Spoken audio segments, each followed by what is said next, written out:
What if I told you the most expensive thing you've ever paid for isn't something you bought, it's something you lost? Not money, not time, but wisdom. You've been paying for it every single day, through regrets, mistakes, and the painful reruns of the same life lessons. All because nobody handed you the manual. But here's the twist. The manual exists. You've just never been shown where to look. In the next few minutes, I'll reveal the hard-earned insights that cost me decades. Lessons that, if known earlier, could have completely changed the game.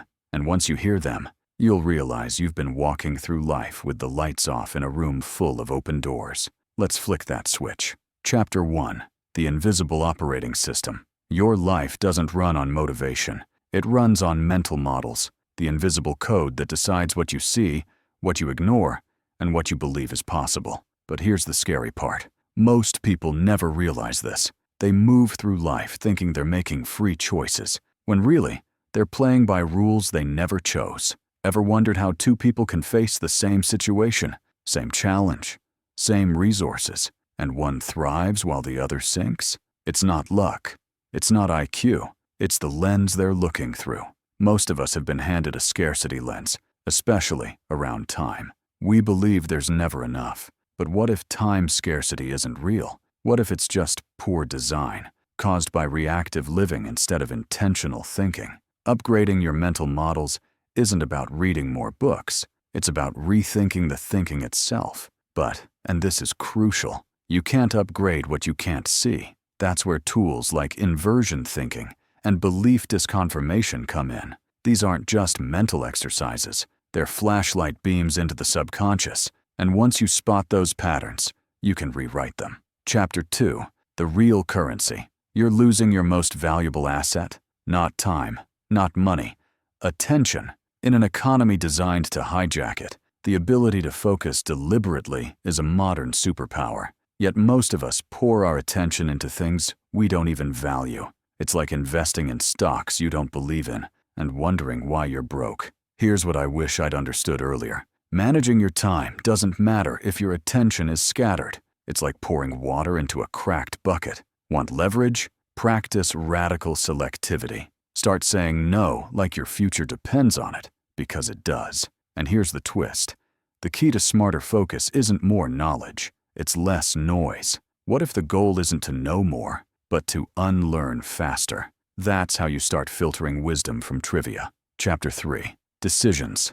The hidden architecture of your life. Every single result in your life is downstream of one thing: decisions. Yet nobody taught us how to decide well. We learned geometry. We memorized the Pythagorean theorem. But not how to choose a partner, a path, or a purpose. Let's fix that. Here are 3 decision upgrades that changed everything for me. The 72-hour rule. Delay big decisions by 3 days. Not to stall, but to separate impulse from insight. In that pause, clarity often shows up. Second-order thinking. Don't just ask, what happens if I do this? Ask, and what happens after that? Problem inversion. Instead of asking, how do I win? Ask, what's making me lose? The obstacle hides the insight. We'll debate over a $10 purchase for hours, but never challenge a belief we've carried since childhood. That's the real cost.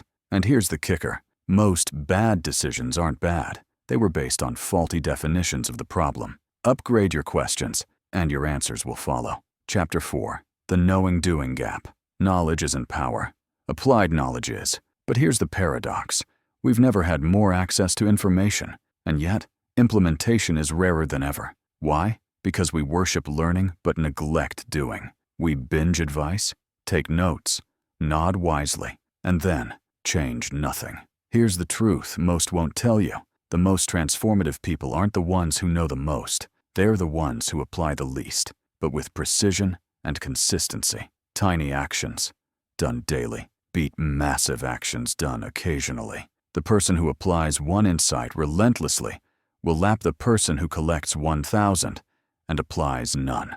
By the way, if even one of these shifts is landing for you, do me a quick favor. Hit subscribe and drop a comment with the one insight that's sticking with you most. Because this channel isn't just about watching, it's about building a life that works better, thinks clearer, and feels more alive. Now, back to the shift that changed everything for me. Chapter 5. Why systems beat willpower every time. We love to glorify discipline, hustle, grit. But what if discipline is overrated? You don't rise to the level of your ambition. You fall to the level of your systems. Your environment will beat your willpower every single time. If you're struggling to follow through, stop asking, "What's wrong with me?" and start asking, "What's wrong with my setup?" Want to eat healthier? Don't stock junk at home. Want to read more? Put the book on your pillow. Design makes discipline redundant. And this leads to the most liberating truth of all. Goals are nice, but systems run the show. Chapter 6. The truth behind human conflict. Why do most relationships fail? One word: expectations. More specifically, unspoken expectations. You think they should know. They think you're fine. And both walk away feeling unseen. The argument was never about the dishes. It was about feeling dismissed, unheard, unvalued. Learn this, and relationships become a dance instead of a minefield. And here's a second insight that took me years to learn. People don't remember what you said. They remember how they felt around you. You can say all the right things and still leave the wrong emotional trace. Chapter 7. The paradox of success. Success is a strange game. Most chase it by following the crowd, but the real wins come from breaking patterns, not repeating them. Let me share 3 mind flips that changed how I pursued success. Perfectionism is a disguise for fear. Done is always better than perfect. While you're perfecting, someone else is learning faster by doing. Reverse engineering works better than role modeling. Study principles, not paths. Strategic quitting is a superpower. Not every battle is worth winning.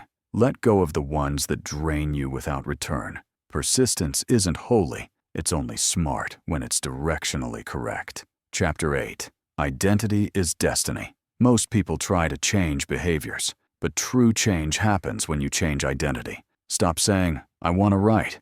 Start saying, "I'm a writer." Identity shifts make behavior automatic. You'll never need motivation to act in alignment with who you believe you are. And here's a secret that unlocks real freedom. You're not your thoughts. You're the observer of your thoughts, which means you can choose what to keep and what to let go. That's how you stop reacting and start architecting. Chapter 9. From information to embodied wisdom. Let's bring it home. Every insight you've heard fits into a bigger system. Your mental models shape what's visible. Your attention filters what matters. Your decisions chart the course. Your actions decide what sticks. Your systems automate your success. Your relationships give context. Your identity gives everything its glue. When these align, something powerful happens. You stop needing more knowledge and start building wisdom. Because wisdom isn't what you know, it's what you live. And here's the final prompt, the one that could change your next 30 years. What's the one insight from this video you'd regret not implementing today? Whatever it is, start there. If this hit different, don't just scroll past it. Live it. And if you're ready to go deeper, see you in the next one.